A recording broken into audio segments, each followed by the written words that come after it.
healthcare business podcast from the Coker Group that focuses on solutions to help healthcare organizations effectively navigate the changing healthcare industry landscape.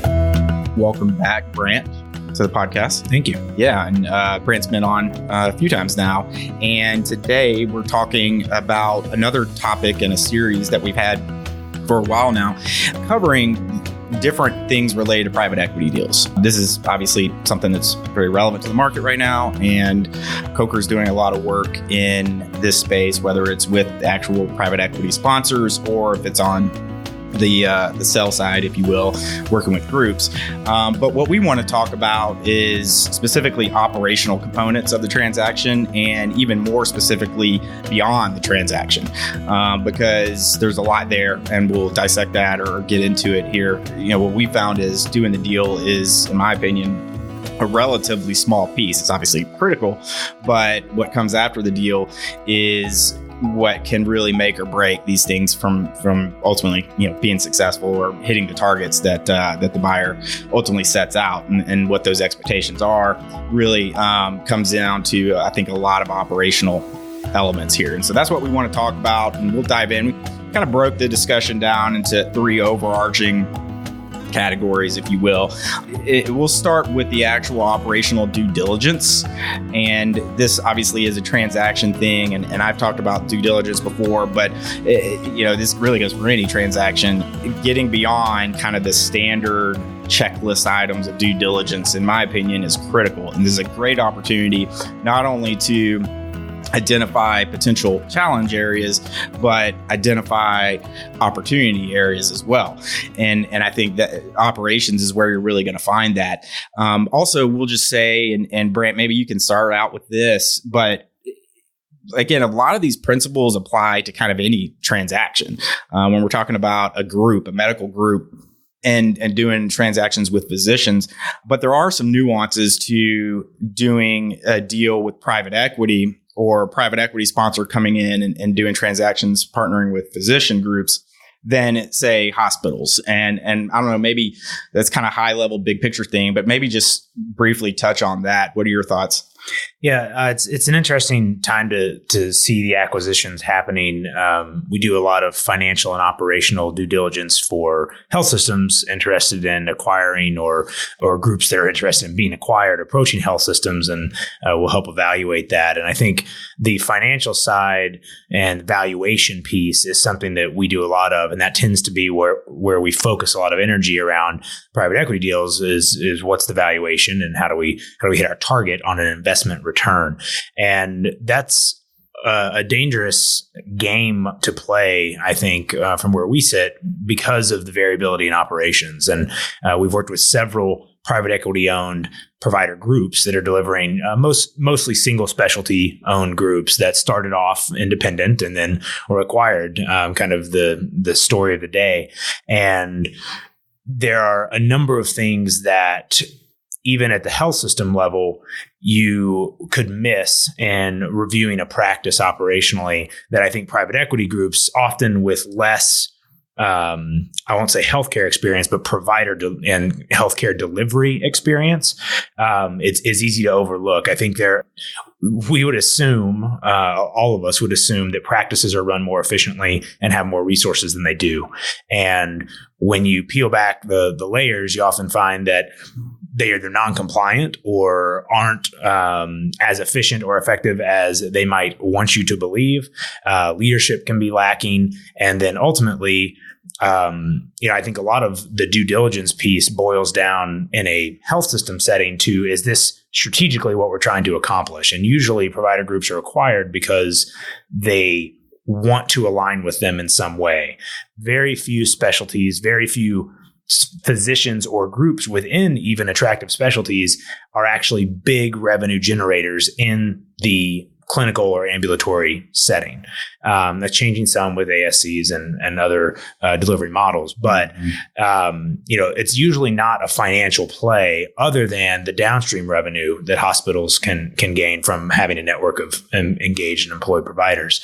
And so when private equity investors are looking for a return on that delivery in the ambulatory setting, a lot of times you're reliant on several several things that aren't commonplace and practices today. And I think we've seen the best and worst of that. When you get what you are looking for and you have a scalable, productive group that stays hungry post acquisition, then you can see multiples that it can go well. And that's why I think there's a lot of interest. I think it's going to be enlightening for some investors that are new to investing in this type of healthcare to see how much is broken post acquisition. And we've worked with several groups just basically picking up the pieces. Yeah.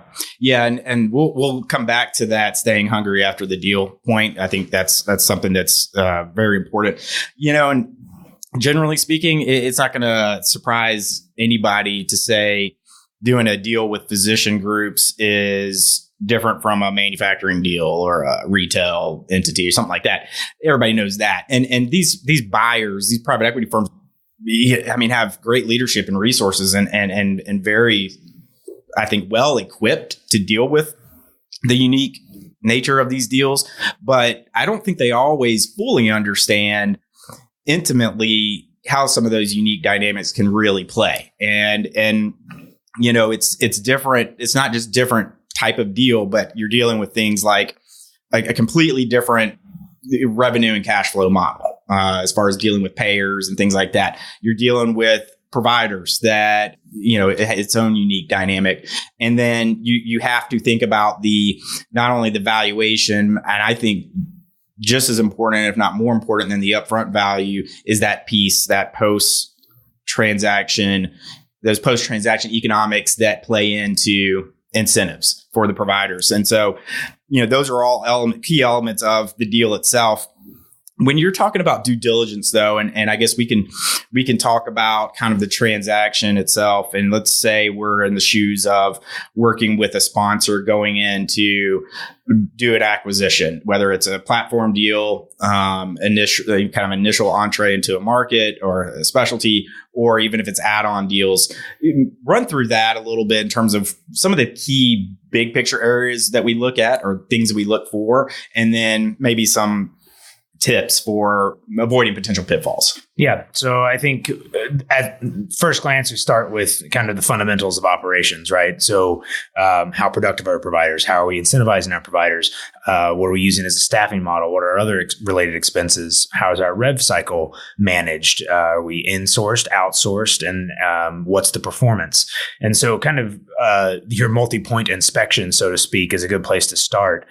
From there, I think we start to really diverge between health system acquisition and private equity investment, where now the question is, okay, if we've checked off all these boxes and we feel comfortable with the fundamental operations or our ability to address some of that, the operational gaps, what is the improvement potential for this group? Things like how reliant are we on one or two or a handful of providers? How scalable is this operation? It's working really well in this one location, but why? And what are we going to be able to do as an investment team to significantly increase revenue or grow the business? And when you talk about growing the business, the lesson of scalability has been a harsh one for provider groups for a long time, but particularly in the new era of building a national network or taking a single specialty and adopting telehealth and beginning to serve multiple states in year one and dozens more in year two.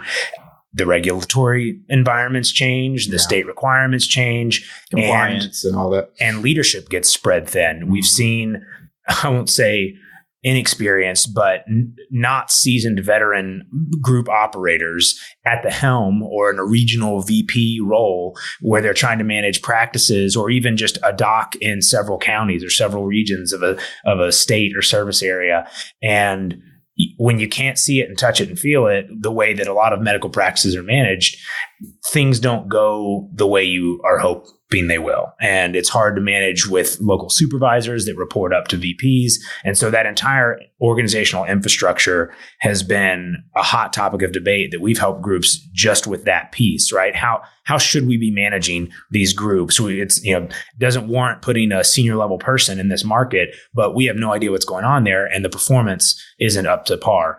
The other piece of that is the data and transparency. A lot of groups have really really struggled. You just as they do in the employed health system environment, we see a lot of groups really struggling to not just aggregate and utilize data as, develop metrics, have a dashboard, for example, but then what do we do with it when we have it? Right. What is this information telling me, and how are we going to drive change at the point of delivery? And so the scalability piece really is key, and it's usually a key component of the revenue growth, right? Sure. What else are we really changing fundamentally? If we're acquiring good docs or acquiring good practices, we're dependent on continuing to add good docs and good practices, but how are we going to manage that scaled growth, and can our infrastructure handle it, from leadership to revenue cycle to back office? And having a plan for that seems to be, not in all cases, but in some of our cases, has been a bit of an afterthought. Yeah, and you made a point earlier that the health system hospital deals with groups is really, if you look at transactions as a whole, there's two broad kind of categories. You get strategic deals and finance deals, and they're not always mutually exclusive. In general, the hospital deals are certainly more strategic in nature, whereas a private equity deal is more financial in nature. Now, with that said, we can jump to talking about kind of post-transaction and looking at, all right, what do we do with this thing, this asset, or this group of assets? And that's where I think the strategic mindset sometimes can really differentiate between the perspective of a private equity sponsor and their financial kind of ROI mindset. And there's certainly nothing wrong with that. In fact, I think it's healthy. I think we're seeing hospitals adopt more of that mindset in their deals, which is fine. But when we think about post-transaction, I want you to comment on some of the things you look for, or again, are kind of thinking about. You alluded to like integration and using data. And we've seen this happen probably many times, going in and immediately kind of changing things that may not be fully understood, or maybe even if they are understood, they're not ready for. You think that's pretty typical? Yeah, I think as much as I just harped on something being scalable, often acquisition closes and then new management team is dropped in, sometimes with varying degrees of healthcare experience, healthcare delivery experience, oftentimes talented. Yeah, sometimes that investment decision has been made on the front end. Other times you start and from day one, we got to grow. Right. We already had this. The expectation is growth. Sure. And just like when medical groups and health systems acquire a bunch of practices in a short amount of time, growth creates, especially when you're growing something that's variable and doesn't have consistency across operations, you really just compound your problems. And so we've seen a number of groups jump right into growth mode after acquisition, and they're going to fix the operational stuff as they go. Oh yeah, we'll decide if we're going to centralize revenue cycle or call centers, or if we're going to have, we'll work out the leadership structure as we go, work out our reporting metrics, and quickly, if growth is successful, which if you invest, it can be, you end up in a situation where you've created essentially what health systems across the country have been battling for decades, and trying to dismantle or manage a federation of practices that are all doing something differently.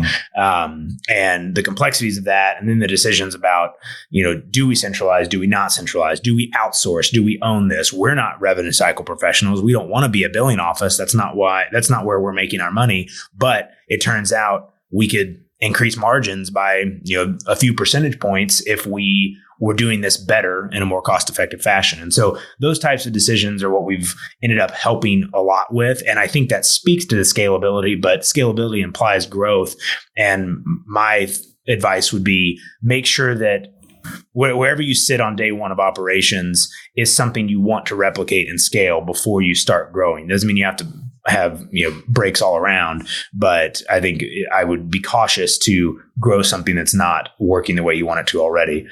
The centralization piece is a big decision. Everyone wants to know if they should centralize, outsource, insource, and I think it's different in every scenario we've encountered. But ultimately, we advocate, whether it's a health system or a PE-owned group, ownership of your own house. And so there's some things that make sense to outsource. Something like credentialing, for example, can be a good thing to pay somebody to do for you if you're resource constrained. But the revenue cycle is something that people are very quick to give up. And there are a lot of people out there who are willing to do it for you, in the US and overseas. And we have not been impressed broadly with the performance of those groups and or the expense. You just lose a lot of transparency into your own data that is your revenue stream. Your whole growth and financial return is based on this piece of your business working well. So I think those are two areas we would focus on.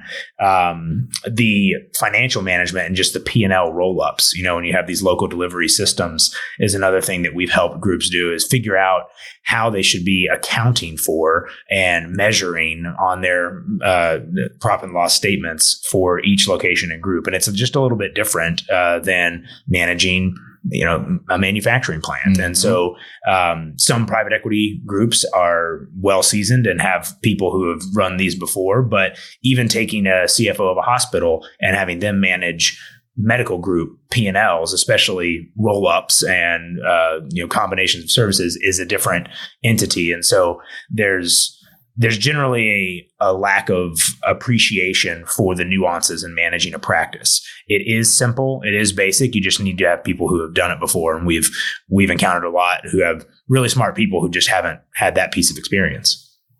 One of the things is kind of ties to that, but also to the centralization question, is the timeline for these deals. I think a hospital goes and does a deal with a provider group, and for them, it's in most cases a very different perspective of what their time horizon is for this quote unquote investment. It's a partnership. I think they have to assume it's going to be long term, even though they may have an idea that it may not be a permanent thing forever. But on private equity, there's always a relatively defined timeline, meaning you're a buyer, you're building a platform, you're growing that platform, and you have some sort of horizon to have a liquidity event, i.e. sell. Mm-hmm. One of the things I've had to encourage private equity groups and sponsors and platform companies to think about is balancing out that time horizon of the investment itself with the realization of what integration should and could look like. Meaning, maybe you have to push off a little bit of that aggressive growth, understanding that, yes, we are going to integrate, we're going to centralize, we're going to optimize, but maybe the day after the deal isn't the time to introduce this new EMR system and to drop, a bunch of staff or whatever it may be that's in that kind of optimization category. I mean, you can't maintain status quo forever, I guess, but you got to balance that out with kind of what's realistic. Yeah, I think status quo may be an acceptable place for a health system acquisition. I haven't seen a situation yet where that would be acceptable for a private equity investor. Right. And so growth is expected and financial improvement is expected. And that's why from the due diligence process to the post-transaction optimization, you need to make sure you have a plan for what's going to improve, right? And if your revenue is predicated on volume and you're expecting physicians to do more, or you're just going to add providers so that you can do more volume, there are a lot of variables there to consider. And we help groups all the time figure out how to see another patient or two per day, or be just efficient enough and manage patient access better and scheduling. And those are areas that are really in the weeds of operations, but those tweaks may be meaningful to helping a physician, get above median that was below median and things of that nature. That may not get the kind of return that you're looking for long-term in private equity. And so, the dependence on the providers you engage and how they're going to perform is critical. And something that, again, we do a lot of work with, particularly through our financial services team, is that comp plan design. Yeah. And so just as important as it is to package that deal around the transaction and determine, what it's worth and what the distribution for physicians looks like, it's really important to not only have a comp model that's understood, but one that incentivizes something that matches up with the strategy of the company. And so I think investors are more in tune to that. Everyone understands that how the doctors get paid post-transaction is going to be an important piece of keeping the whole organization hungry. But the games that get played with compensation never cease to amaze me. And when you miss on that, it makes it really hard to achieve what you've set out. It's a big miss. Yep. Yeah. And then, the other ppieces of that pie of, when do we grow? Do we wait? How much do we spend time, quote unquote, fixing things, which you can do forever before we grow? I think from an investor perspective, a lot of that is also, when's the right time? When do we need the technology? Do we invest heavily up front and spend a lot of money and resources getting all of this ready so that we have a well-oiled machine that we can grow? Or do we grow and manage it over time, and we'll know when it's time to, for right now, we can use Excel spreadsheets to keep all this together. And then eventually we're going to need a patient portal. And so then do we go with the Cadillac, or do we use something that's just functional enough to communicate? Yeah. And so all those types of decisions seem clearer pre-transaction, right? Yeah, we've got a plan for this, or we're going to, month 6, we'll start doing this. Month 10, we'll start doing this. And what we found is that things just never roll out the way you're expecting to. And then you end up with some really tough decisions to make. Like, do we hire more people? Do we bring in a new COO? Or do we put that patient portal together, or invest in a dashboard system, or pay someone else to come do it for us? And so that's what management teams deal with. But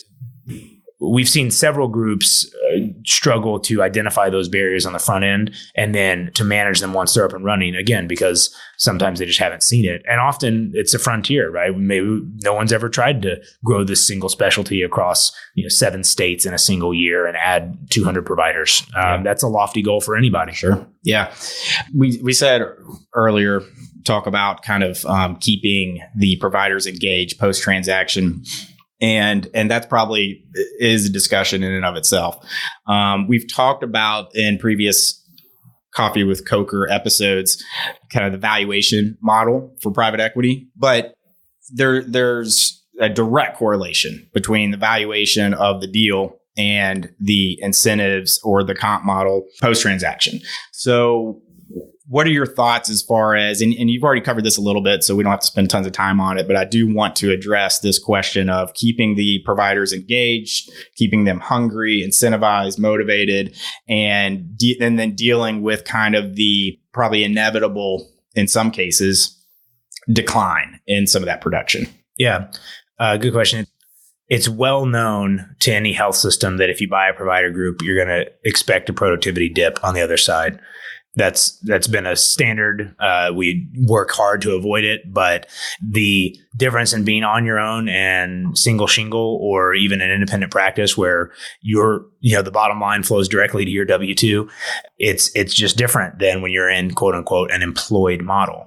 And so same thing applies here. And so the design of the plan, both from the deal transaction and then over time, how that flows through to the physicians is important. I think what many fail to realize, and if you're doing a cursory review of or some due diligence on a group, we look at group productivity, group profitability, and what makes provider groups tick is often 1 or 2 docs who are really high performers that make up for docs that aren't, or newer docs, and there are a lot of good reasons, but delivery of care in an ambulatory clinic setting is really dependent on the individual. And there's a lot of variability sometimes. And just because you have one doc that works at above the 90th percentile doesn't mean that you can replicate that operating system or his workflows and his team across multiple others. And again, these are some of the nuances that are really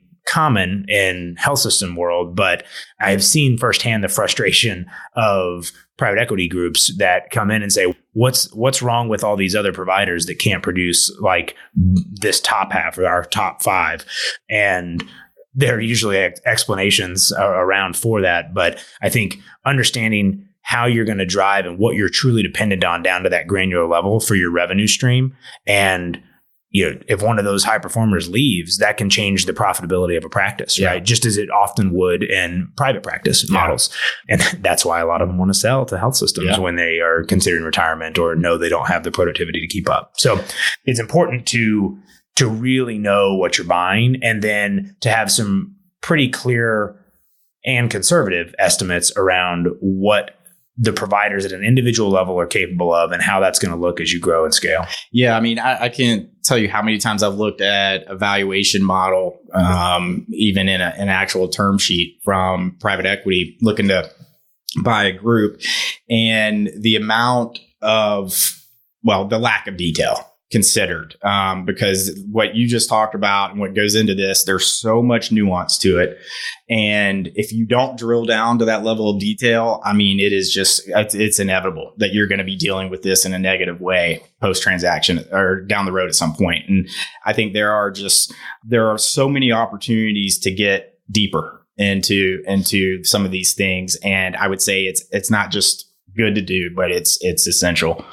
The last area that I want to talk about is, and this, I think this is something that would be helpful both for those sponsors that are out there targeting provider groups for acquisition and partnerships, as well as those groups that may be considering private equity. But talk about some of the characteristics that you think are attractive and meaningful when you're looking at provider groups, or if you're on the group side, what you kind of want to strive to look like, or some of the things you want to address. Yeah, I think one of the basics for me is just the provider culture and the leadership culture, and how this group or this administrative team approaches their business. And so you can tell a lot by whether someone's in defense mode and keeping their heads above water, or has the mentality for, care first and, patient delivery is at the forefront. There's not a recipe that makes one group successful. I've seen it in multiple different ways be a successful operation, but I would want to understand that on the front end. And I think that's an important component for consideration, both by the investor and by the provider group. Are we the type of group that's going to respond well to quarterly targets and earnings reports to our board? Do we want to get beat on for productivity this way? And is it worth putting ourselves through it for the money? And just being a high performer on the production side of the equation is not necessarily the end all be all as far as the formula for success. That's right.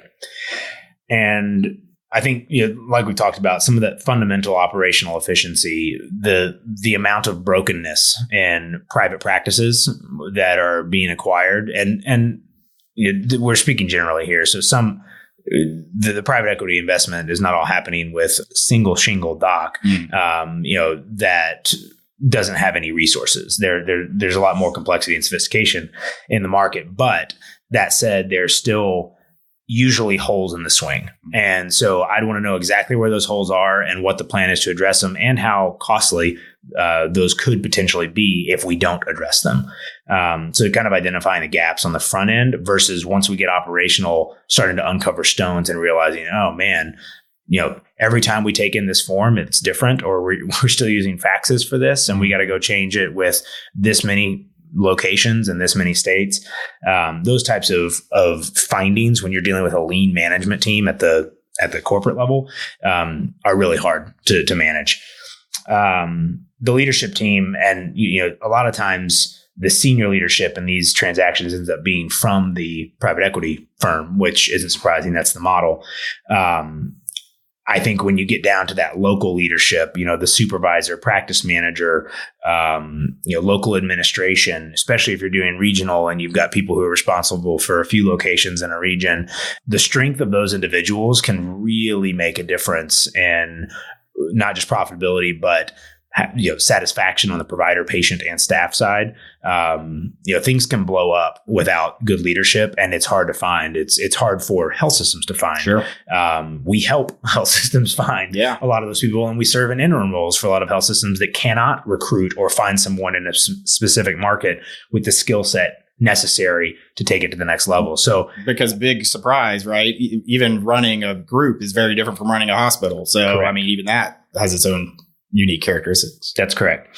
And so I think the final piece that I'd comment on is the data capabilities. And it doesn't mean, again, that you need to have, the flashiest EHR and patient portal and use telehealth and, the most expensive phone systems. I'm big on data usability, and I think we talked about that before, and getting something that works for you, but not just having data to have data, or not just having technology to have technology. It needs to be applied. And so the same way, a fancy EHR is no good to you if your providers and staff don't know how to use it well. It's not helpful to have a dashboard if you're not communicating about it and tying those metrics to accountability for your providers, for your staff, for your leadership. And so that's a tough gap for a lot of mature health systems to get to. And I have yet to see an early stage post-transaction private equity deal where that piece was humming. And part of it is we don't know what to track yet. We're still getting our arms around the operation entirely, even in year one. Yeah. And we're also trying to grow, by the way. And so determining both what you invest in on the IT front, how your systems talk to each other, and then how you use the data to manage your operation. Nothing is scalable if you can't use data to manage it. And so that's a pitfall for health systems, right? They have trouble managing their 500 doc employed provider networks just as much as a private equity firm would, regardless of what the technology is, when there's variability and we're not using data. I think, we always say it has to be both meaningful and actionable when you think about using data. And that, like you said, applies in any case. Well, this has been extremely helpful, and I think we can probably kind of stop it there. But again, as I mentioned when we started, this is another in a series of these discussions of things to look for and think about and be aware of when it comes to doing deals with private equity and private equity doing deals with provider groups, because there is a lot of nuance and there's so much more than we could even. Again, we could spend a whole podcast talking about probably all of these points. And we'll continue to talk about it and cover it. And we'll make sure the other episodes that we've done on this general topic are available in the show notes as well. But thanks for bringing some of these things up. And we'll look forward to hopefully diving in deeper to some of these here in the future. Thank you. We hope you enjoyed that episode of Coffee with Coker, and we thank you for listening. We want to encourage all of our listeners to participate and contribute in the podcast. So if you have any questions on any of the things we discussed in this episode, any of the topics that were presented, please feel free to ask us. Also, we welcome your feedback and suggestions. If you have any ideas related to the material we discussed in this episode, or in any episode, please let us know and we'll make sure to incorporate it. And if you have ideas for topics you'd like to hear more information about in future episodes, please send those suggestions to us. We would love to hear them and we'd love to incorporate them into our future episodes. You can find us online and on social media. Start with our website, and specifically the podcast is coffeewithcoker.com. You can also find that through the main Coker website at cokergroup.com. You can also find us on social media, Twitter at Coker Group, and then on LinkedIn, you can search for Coker Group and find our page and the page for some of our team members as well there. So you can find us and reach out to us in a number of places. And then if you want to contact us directly, one of the best ways to do that, email feedback@cokergroup.com. That's feedback@cokergroup.com. And again, we'd love to get your feedback.